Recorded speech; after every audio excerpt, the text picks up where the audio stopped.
How do you help someone receive Jesus? God can legally forgive your sins because he's the lover of your soul. And then Jesus rose from the dead and defeated death. Mario, if you give up the battle and just say, God, I'm a rebel, and you repent and trust in Christ, God will forgive every sin you've ever committed and grant you everlasting life as a free gift. Do you believe what I'm saying? Yes. And it's the gospel truth. I wouldn't lie to you. Are you ready to repent and trust in Christ? Yes.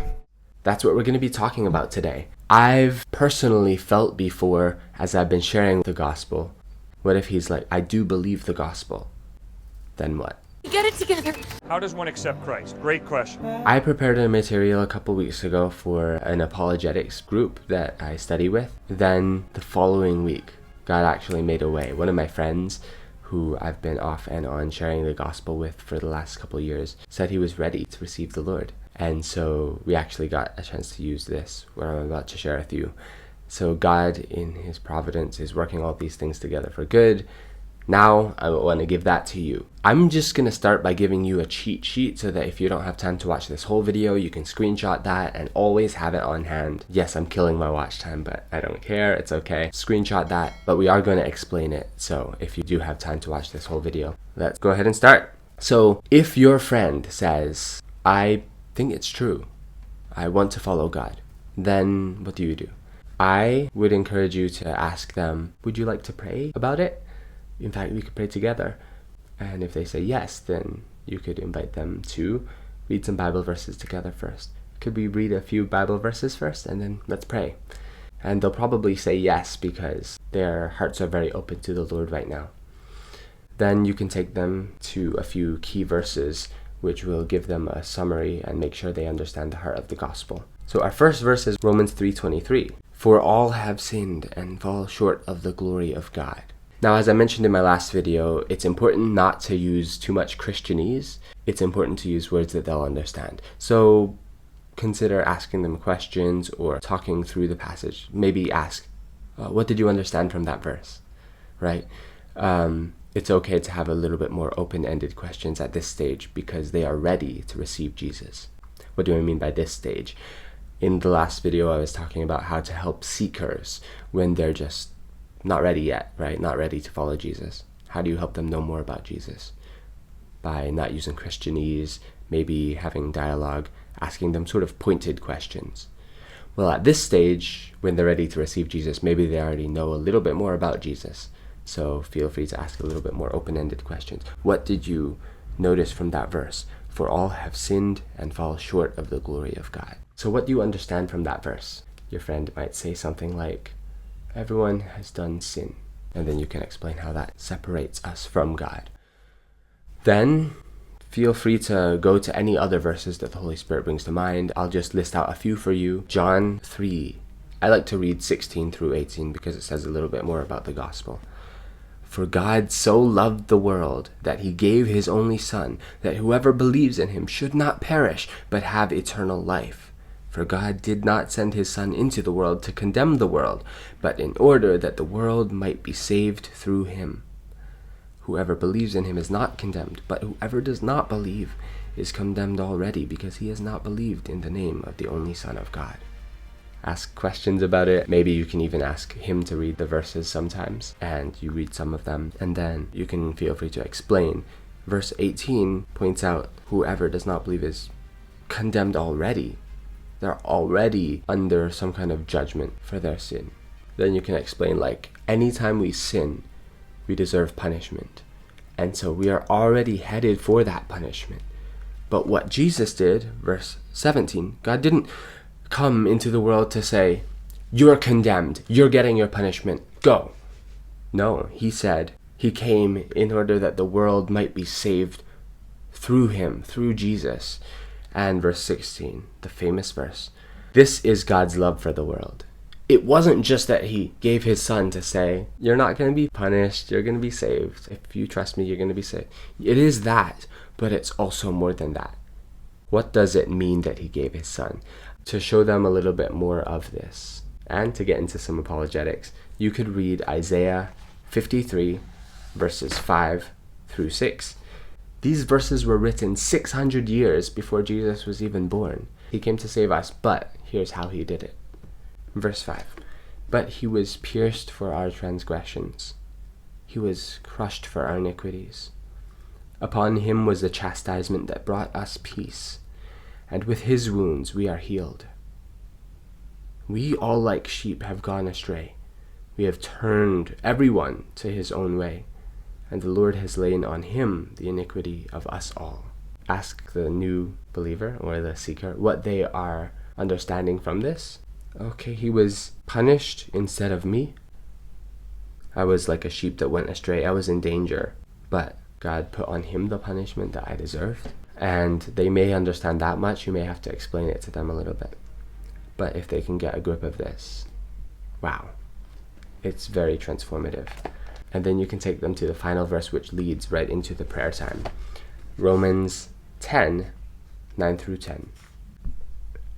Because if you confess with your mouth that Jesus is Lord, and believe in your heart that God raised him from the dead, you will be saved. For with the heart one believes and is justified, and with the mouth one confesses and is saved. So ask them what they understand from it, and then explain if they need help. With the heart you believe, and you're justified before God because Jesus took your punishment.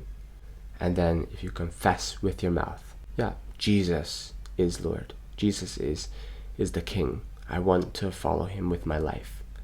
I know that he's the God who made the earth. I know he's the only way to save me. I want to follow him. He's my master now. He's my Lord.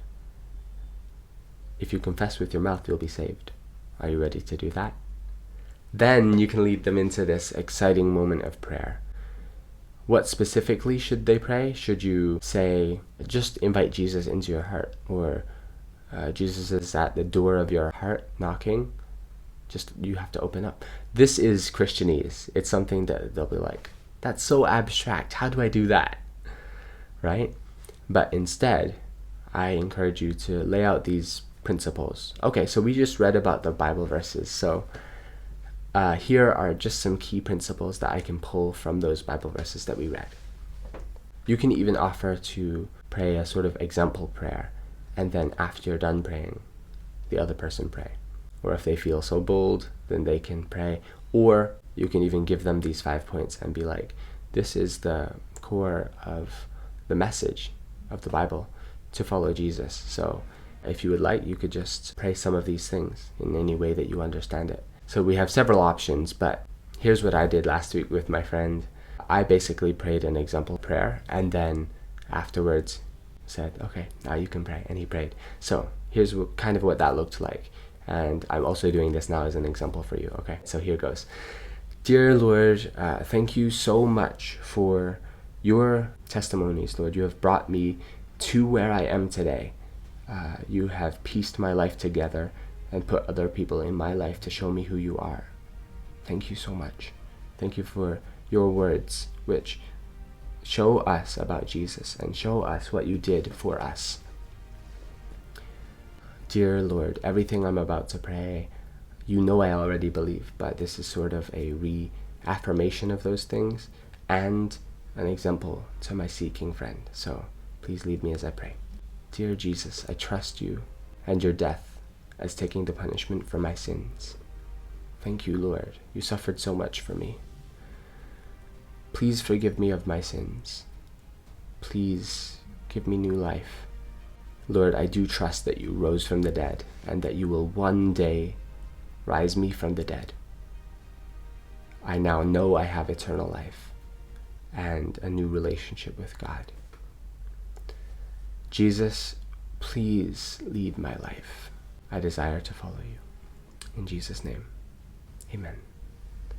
So this can be an example of what it's like, and that's a genuine prayer even right now. As I'm praying, I'm reaffirming these things that I already know are true and expressing that to God. But it's also an example to the non-believer, to the about-to-be believer, and then they can kind of be like, okay, I kind of know how I want to pray, and then also pray as well. So the main 3 points there were trust Jesus as taking the punishment for your sins, right? When he died, he took my punishment.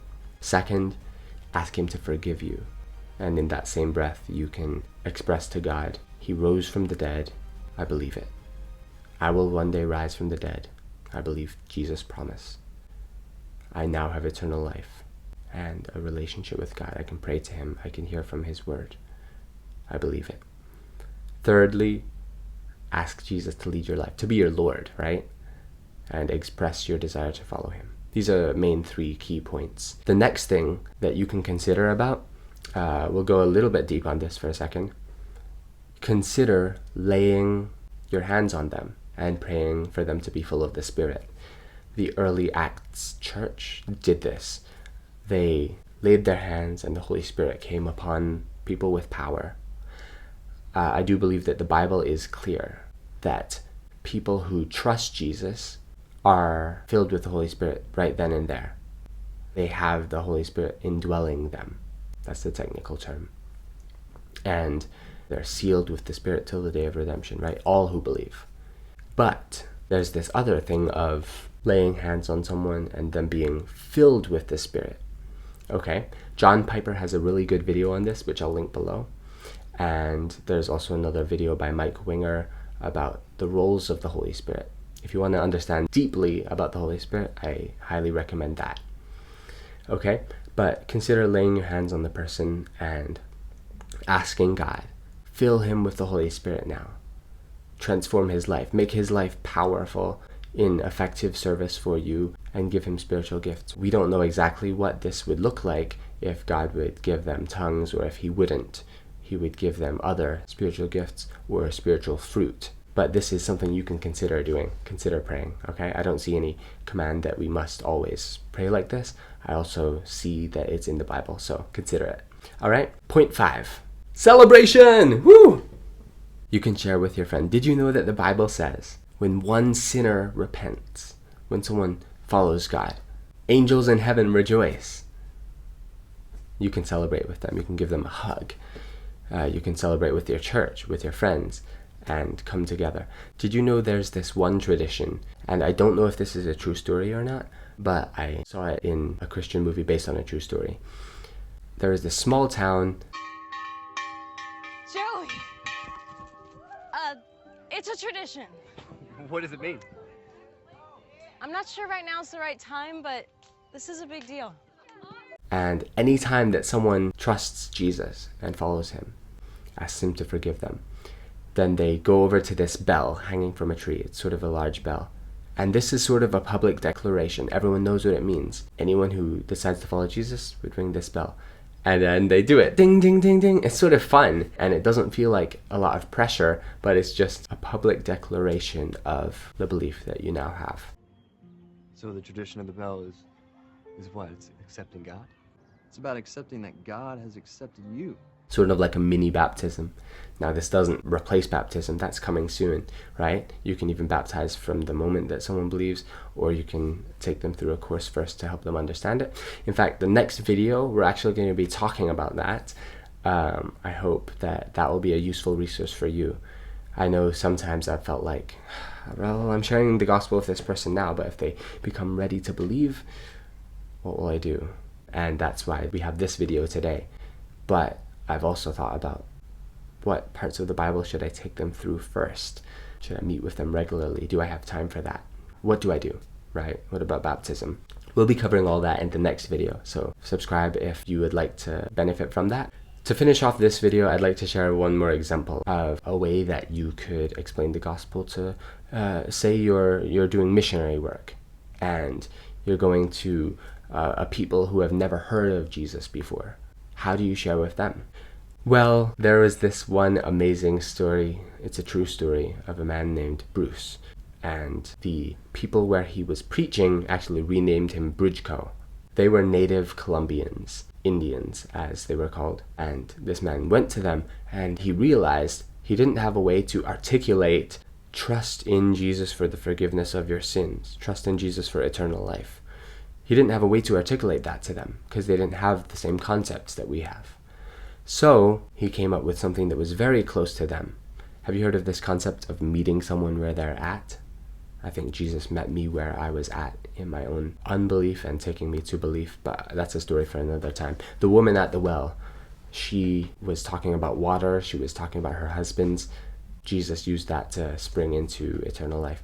Well, for these people, these indigenous Colombians, Bridgeco said, "You've told me that you tie your hammock up there and it has to be tight, it has to be high, and it's for safety. It's to protect you from all the dangerous creatures down here," right? Because it was in the jungle. So tie your hammock in Jesus.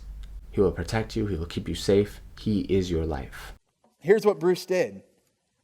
When he'd first come to live with the Motalones, he'd been afraid to climb up in the hammocks where the Motalones slept. They had big poles or pillars that would run through their houses, and they would tie their hammocks in high up off the ground and then climb up the poles at night and get into their hammocks, and that's where they slept, suspended up in these high hammocks. Bruce thought, that's crazy. Like, what if it breaks? So he told them, he said, I'm just going to tie my hammock here down low so that I can kind of have a foot on the ground just in case. And they laughed at him and they said, you can't do it that way. You have to put your whole self into the hammock. You have to be suspended.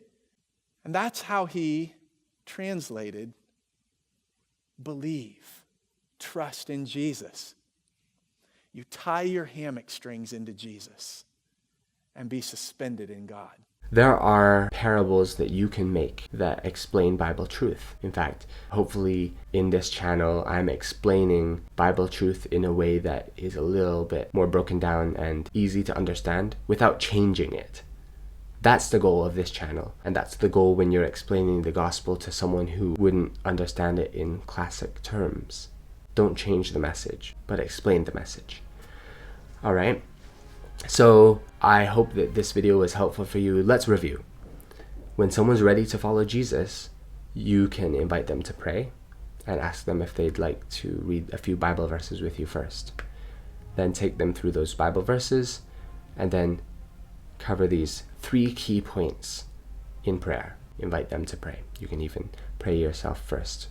Then ask them to trust Jesus as taking the punishment for their sins. Ask them to pray about God's forgiveness, trusting that he rose from the dead and will rise the person from the dead. Ask him to pray about eternal life and a relationship with God, and to thank him and to trust Jesus for those things. And finally, to lead his life as his Lord. Then consider laying your hands on the person to receive the Holy Spirit in power, and then celebrate. All right? And then you're ready for the next step, which we'll cover in the next video. There are resources in the description, free resources. I spent the time to put them together because they're related to this video and I thought they'd be really helpful for you. So check them out and subscribe if you want to see the next video. I will see you soon. God bless you guys.